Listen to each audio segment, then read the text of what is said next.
selamat siang pemirsa Showbiz. Senang sekali kali ini Showbiz kembali menjumpai Anda. Tentu spesial karena kali ini saya siarannya nggak sendiri, biasanya sendiri. Dan sekarang ada cast nih bersama dengan saya kali ini. Spesial banget. Mereka ini nanti filmnya bakal kita tonton bulan Agustus mendatang. Pokoknya ajak semuanya deh ya, keluarga, tetangga, kekasihnya, sahabat-sahabatnya buat kita sama-sama serem-sereman di bioskop. Ada cast dari Perumahan Ladalen di sini. Halo, ada Kak Titi Kamal. Hai Jason. Kabar baik Kak Titi?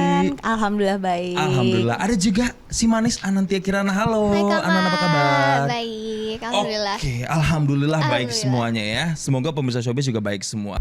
Oke, kalau tadi filmnya itu kan ngebahas soal kebocoran data, kebocoran dokumen di Facebook. Orang sekarang pada main sosmed kan ya, termasuk Kak Titi, termasuk Anan, kayaknya kita lihat juga Instagram juga aktif. Ke Kak Titi dulu deh. Kak Titi tuh seaktif apa kalau menggunakan sosmed, terutama kayak misalnya Instagram, TikTok yang lagi happening gitu?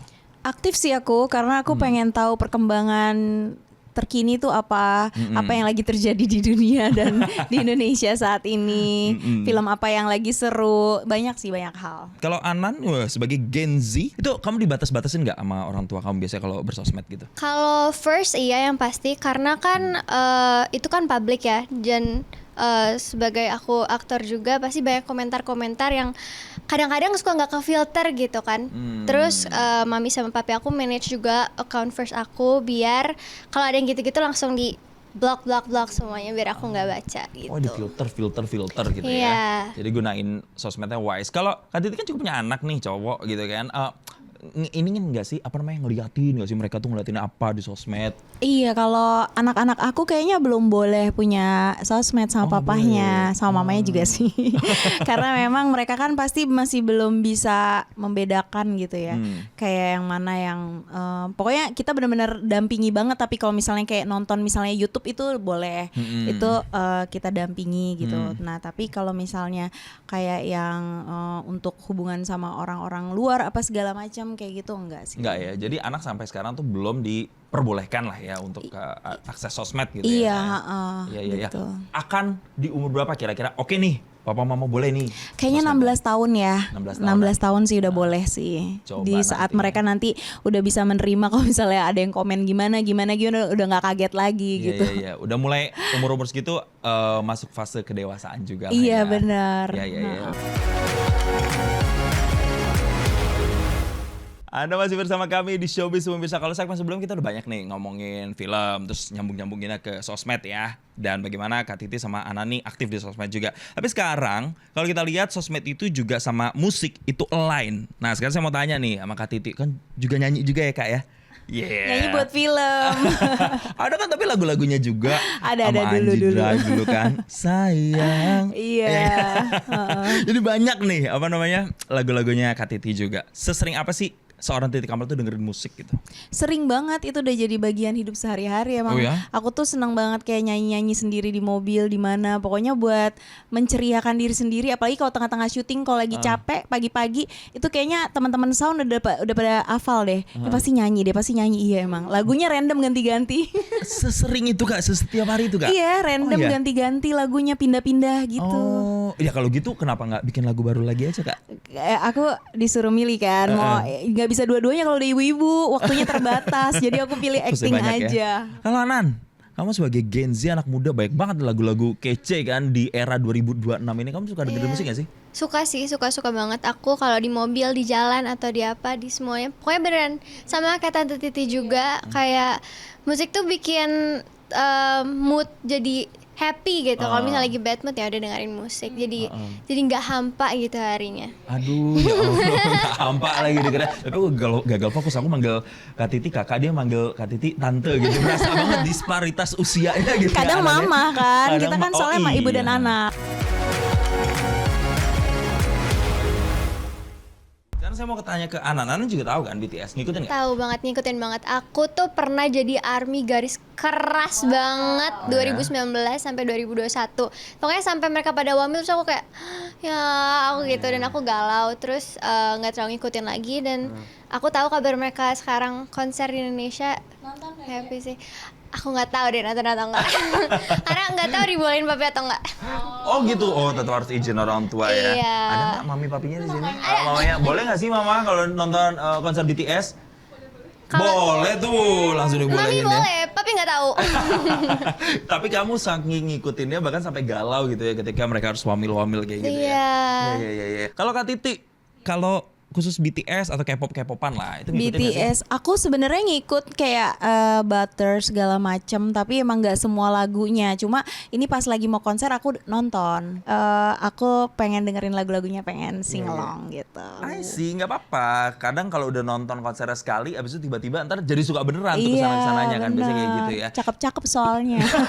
Tentu ya, pemirsa ya, kalau cewek-cewek tuh ngelihat visualnya dulu juga ya. Itu udah ngomongin musik, udah film, udah juga. Tapi kalau sekarang saya mau ajaknya film Indonesia yang kita bakal tonton bulan Agustus nanti, Perumahan Ladaland. Tapi kayaknya ini kok agak-agak serem ya, serba item-item yang udah kesini juga ya kan ya. Tapi sebelum sampai ke situ, saya mau tanya ke Kak Titi dulu deh. Kak Titi ini film terbarunya berarti kan Ladaland yang bakal kita saksikan. Tapi kan kalau runut ke belakang, Kak Titi itu nggak cuma membintangi 1-2 film. Ini udah berapa tahun berkarir di dunia atau industri film, Kak Titi? Kayaknya dari tahun 95 ya. Berarti 30-an tahun. Iya, jadi 30 tahun ternyata ya ada di Iya, industri. nggak sadar ternyata sudah 30 tahun di sini. Nggak bosan Betah nggak? banget soalnya, seneng aja karena aku bisa explore berbagai karakter, berbagai kehidupan orang lain. Itu tuh jadi bikin aku kayak semakin semangat gitu mempelajari kehidupan orang lain.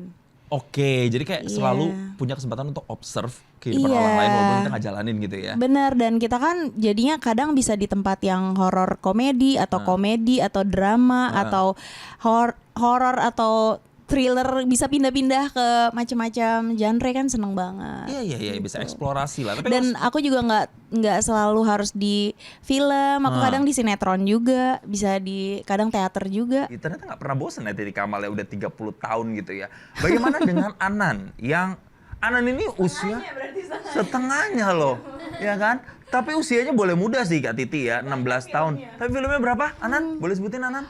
Kurang lebih itu 18. Lebih Wow. 18 film Hebat ya. deh. Anan ini pernah dapat penghargaan sebagai pemeran anak terbaik di Indonesian Movie Actor Awards 2021 dan juga 2024. Jadi penghargaannya udah kelasnya udah oke banget gitu ya. Jadi kamu umur segini udah dapat penghargaan gitu, gimana tuh? Dan aku sebenarnya nggak expect sih aku bakal dapet penghargaan di umur aku segini gitu. Karena waktu pas aku kerjain projectnya, pas aku syuting tuh emang ya udah aku suka ngelakuinnya, aku enjoy, aku nggak expect apa-apa gitu. Jadi emang aku jadi kayak ngelakuin hobi aja gitu sebenarnya. Terus dapet penghargaan, aku amazed banget sih, jadi kayak nggak, antara percaya dan tidak. Iya. Tapi itu dijadiin ini ya, berarti motivasi ya buat Iya, motivasi berkarya lagi aku ke depannya buat ya. tetap ya udah berusaha yang terbaik lagi, lebih baik lagi ke depannya. Nah itu dia tuh anak-anak muda yang patut contoh, nggak cepet puas gitu ya walaupun penghargaannya udah mentereng. Tapi kalau ngomongin peran nih di industri film, peran apa sih yang Anan tuh aduh kayaknya pengen banget nih dapat peran kayak gini nih, belum dapat lagi nih sekarang gitu, apa? Aku pengen banget dapet peran yang banyak fightingnya sih. Oh Karena ya? selama ini kalaupun aku syuting film action, aku selalu menjadi anak kecil yang diselamatkan gitu. Aku pengen aku jadi superhero, aku pengen banget, aku pengen fighting, tembak-tembakan segala macam. Explore banyak karakter baru, aku pengen banget sih. Banyak Iya, banget iya, yang iya. pengen aku Gali ya. coba lagi. Ya kalau ngomongin explore peran-peran baru, ada orang yang di sebelah kamu yang kamu bisa belajar gitu. Ini udah banyak banget nih pengalaman 30 tahun.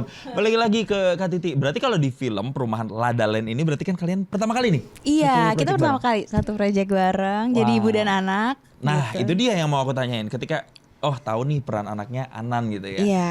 Kak Titi itu gimana? Apa namanya penerimaannya? Oh ternyata Anan nih jadi anakku. Seneng dong pastinya, apalagi kan Anan juga udah dapet banyak penghargaan, terus dia juga aktingnya bagus, dan aku seneng lah, maksudnya bisa bermain bareng, jadi kita bisa explore bareng, kita bisa diskusi bareng nih, supaya bikin project Perumahan Ladaland ini jauh lebih punya nyawa lagi gitu. Iya. Soalnya kan walaupun ini filmnya horor, tapi kan ada koneksi keluarga yang Oh iya, ini dikedepankan drama kan. keluarganya kuat sekali. Kita berempat ini, antara Tommy, Elvin, Tania, dan Melisa. Aku sebagai Melisa. Dibuat rasanya lebih deket kan sama pemirsa Indonesia itu gimana Kak? kita lokalin, kita bikin relate sama Indonesia, dari mulai gimana orang sekarang kan susah pasti kan untuk cicilan rumah, untuk mendapatkan cicilan rumah.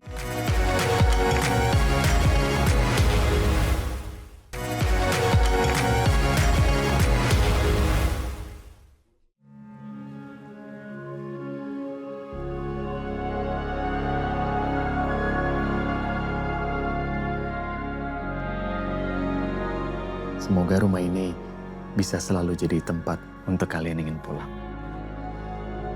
Overall ini tuh ngomongin apa, cerita apa yang pengen disuguhin ke pemirsanya Nara? Jadi sebenarnya satu keluarga, Tommy, dia itu selama ini tinggal di rumah mamahnya Melisa kan, kita sekeluarga. Dan kita sebenarnya dari keluarga berada, tapi dia pengen mencoba untuk membagiankan keluarganya dengan membeli rumah impian gitu. Jadi ngajak pindah. Jadi ada anak yang nggak mau pindah karena udah di sekolah lama, udah seneng sama teman-temannya segala macam. Terus udah gitu pindah ke komplek ini yang memang asri, emang bagus, tapi ternyata banyak kejadian-kejadian misterius dan kejadian horor yang ada di perumahan itu.